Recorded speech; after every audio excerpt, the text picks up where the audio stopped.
Está no ar, amiguinhos e amigolas, caseiros, maníacos, faroeiros e internetospectadores do canal Rádio de Pilha Driver. Hoje é domingo e, como todos os domingos, este local começa a ser habitado por contadores de histórias. Desde já eu já agradeço a você que está acompanhando o vídeo. Eu peço que você deixe o seu like, se inscreva em nosso canal, porque isso é muito importante pra gente continuar trazendo esse conteúdo aqui pra vocês. Agora, meus amiguinhos e minhas amigolas, um questionamento pra vocês. Vocês acham que um lutador tem a capacidade, o poder ou a ousadia de mudar o resultado de uma luta por si só? E se eu dissesse a vocês que isso aconteceu e que foi com o nome de uma família tradicionalíssima no Pro Wrestling? Entremos em nossa máquina do tempo e voltemos ao dia 22 de novembro de 1985, no Philadelphia Spectrum. No vídeo de hoje, contaremos a história da Phantom Submission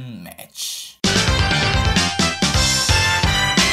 No ano de 1985, existia uma tradição da WWF de televisionar para emissoras locais os house shows que eles realizavam em determinados lugares. No dia 22 de novembro, como eu citei, a WWF estava realizando um show na Filadélfia, no estado da Pensilvânia, e transmitindo para a Prism, que é uma emissora de TV que eu não faço a mínima ideia se ainda existe. O card era basicamente aquele card de house show, com lutas impressionantes como Heart Foundation versus Uncle Elmer e Cousin Jr. Eram lutas completamente não memoráveis, por assim dizer. Só que uma delas acabou marcando a história do Pro Wrestling e colocou a arena a falar a noite inteira sobre o que tinha acontecido. E não foi o main event. Foi inclusive uma das primeiras lutas do show. Ela contava com Big Ron Shaw, que era na época um dos grandes jobbers da WWF, ele sempre aparecia para colocar os outros talentos overs, e o filho de uma lenda viva, David Sammartino, o filho do Bruno Sammartino, o homem com o maior reinado da história da WWE, na época era WWF, ele teve um reinado maravilhoso de anos e anos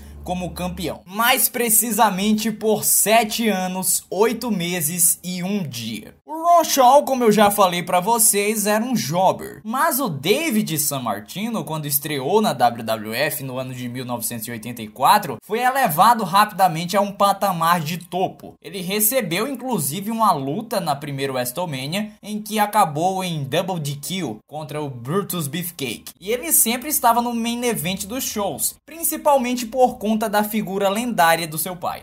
Acontece que quando o David não estava com o Bruno Sammartino, ele normalmente era utilizado na parte mais baixa ali do card. Acabou que ficou bem perceptível que a WWF estava utilizando o David para trazer o Bruno Sammartino de volta. Era basicamente isso que o Vince McMahon queria, porque ele queria elevar a empresa a um nível nacional. Vale ressaltar que ainda estávamos na época dos territórios, então ele via o Bruno Sammartino como um dos principais nomes para fazer isso, porque apesar dele ser um homem velho, que não tinha mais a mesma habilidade de anos atrás, ele ainda conseguia chamar muito público. O Bruno Sammartino, quando percebeu isso, não ficou nada feliz com a WWF. E o David Sammartino também sempre expressava, vociferava o seu descontentamento por não receber um tratamento digno da WWF. Ele até chegou a sair e voltar da empresa várias e várias vezes até chegar naquela fatídica noite em novembro de 1985. Era a semana antes do Dia de Ação de Graças e a WWF estava cumprindo os seus house shows antes do feriado. O David, como estava numa luta preliminar, uma das lutas que abriam o show, recebeu uma recepção bem morna quando entrou para o ringue, até porque o pessoal já tinha na cabeça que ele venceria facilmente o Ron Shaw. É aquela reação que um lutador recebe quando adentra para realizar um squash match. Só que acontece que foi um squash match inversa. Não foi exatamente como a gente estava esperando. O Ron Shaw tomou a frente, conseguiu o upper hand, como o pessoal considera, né? Depois de uma sequência de golpes, ele acabou indo fazer o pinfall no David Sammartino e acabou tendo que levantar o ombro dele porque ele estava querendo que a contagem chegasse aos 3. Nem o Ron Shaw, nem muito menos o próprio árbitro entendeu o que estava se passando por ali. E os locutores barra comentaristas, que na época era o Gorilla Monsoon e o Dick Graham, estavam fazendo questão de apontar aquilo como uma atitude bem arrogante que estava se passando por ali e tudo mais. E como a maioria das squash matches, todo mundo estava esperando que o Babyface tivesse aquele comeback. Só que isso não aconteceu. O Ron Shaw levantou o David Sammartino num beer hug, que por sinal era o movimento finalizador do pai do David Sammartino, e ele simplesmente desistiu da luta. Nessa brincadeira, nem o Ron Shaw, que estava lutando, entendeu, nem o árbitro, que era o Dusty Friedbaumer na época, também entendeu, nem o Mel Phillips, que era o ring announcer, entendeu também, não sabia o que era que ia fazer, e demorou até um pouco para anunciar ele como vencedor da luta, para que o Phil Baumer levantasse o braço do Ron Shaw e declarasse ele como vencedor da luta. Inclusive, naquela época, os fãs ficaram tão chocados que começaram a cantar bullshit,